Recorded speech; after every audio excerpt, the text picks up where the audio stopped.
आर्य हमारे एक ससुर एक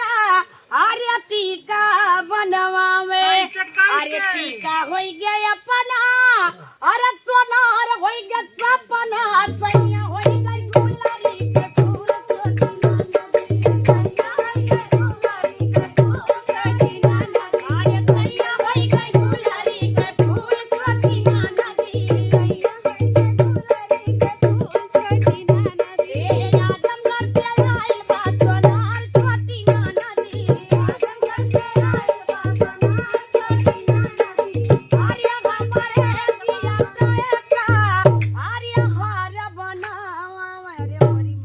हमारा सुन ले तू। हाँ भैया बतावा कसम बताओ तो हकीकत बात ही है।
नाचत यहाँ में देख के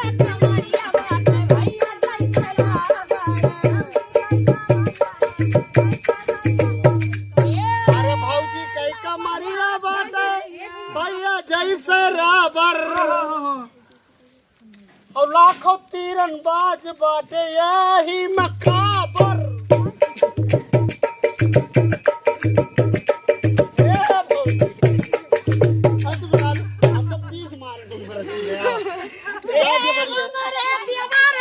मार भौजी बार धना बनवावे अब ही ना अब ही बहुत महंग बा अब ही बहुत महंग नहीं भौजी तोरे कोने के से भौजी सोना चांदी ना भाई ना ले मोर अरे हमारे एक दिया हमारा एक हमार छाता फट जाएगा ना बनोई बता अरे सोना हो गया अपना अरे सोना रे हो गया सपना सोया हो गया गुलरी के फूल चटी ना नदी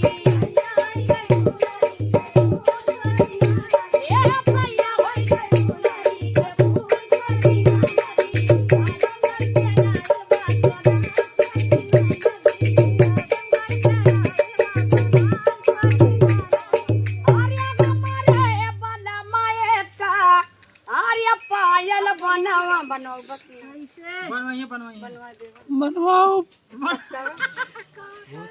अरे हमारे बलमाए का